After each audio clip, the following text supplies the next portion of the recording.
The reality of this is it's been illegal for the past 20 years to actually do this. This is clearly one of those money-making rules that they put in place, so who's following that? And it's literally such a simple thing. You've just got your log burner with a big block on the back, and an old system convection would just move the water around. I've got a central heating pump pumping water from this hot water tank here.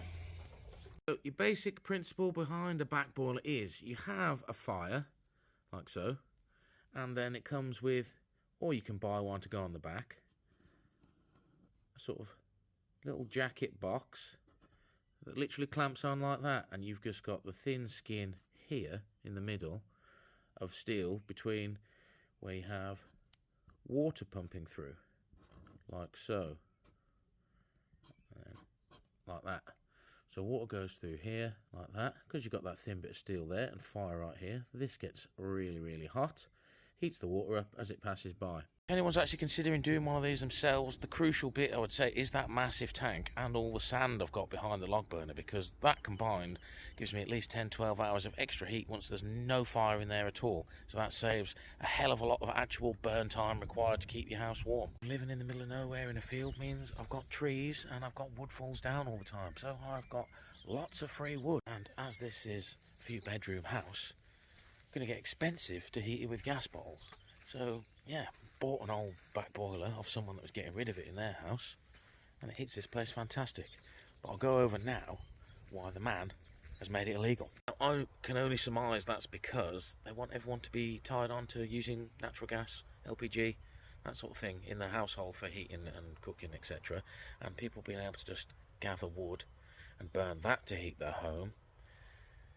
Too much sense, isn't it? No one's making money from that. The reasoning behind making them illegal is that they're dangerous, because they're a potential explosive risk.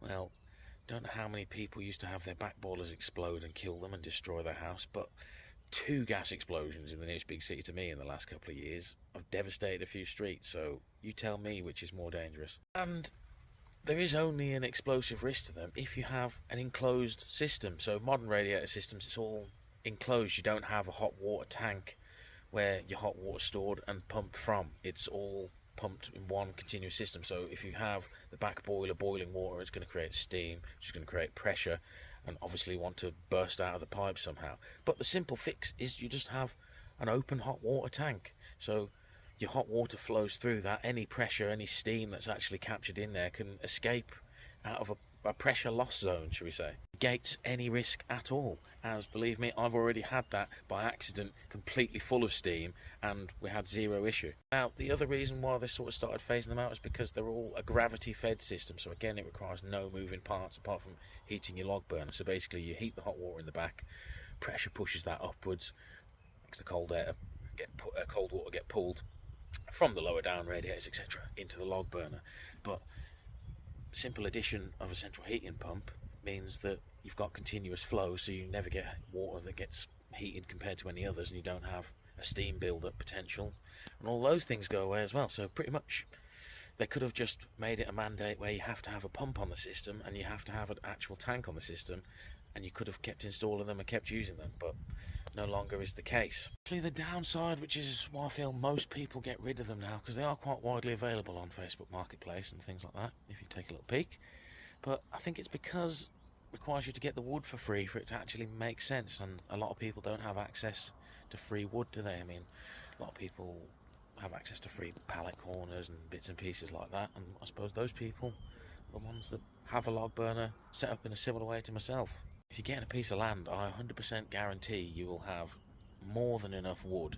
Even if you're just chopping up little bushes and stuff that's a couple of inches thick, you'll have more than enough to heat home through winter every year coming in. So as a bit of a visual, a builder's bag sort of size, if you were continuously using that log burner sort of 14-15 hours a day, loading it with logs, you'd probably go through one of these about every week or so. Hard to visualise unless you've chopped up some trees yourself, but just this skinny tree here, that's probably 6 inches thick.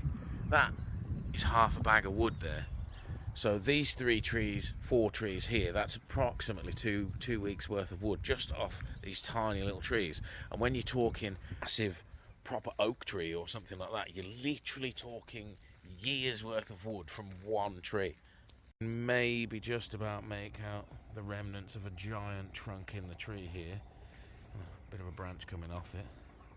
And I couldn't actually chop up from a tree that was already on the land fallen over when I got here. Someone had already chopped up a little bit. And 6 years on, I've only just finished burning that bit of wood, and that was probably 20% of that tree that came down. So you imagine if I had access to all that wood, I'd have wood for another 10 years off one tree. See, that's like a 150-year-old tree though. So when you're talking smaller trees, you're probably chopping 30-year-old trees down. So a 30-year-old tree is going to last you at least a year.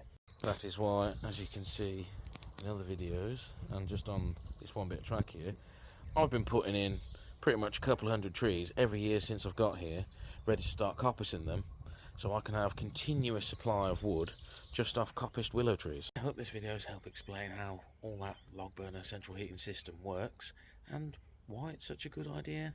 Can't believe they banned it. As always, if you've watched this video all the way through, hit the like button, hit the subscribe button if you haven't already done so, and until next time then, bye bye.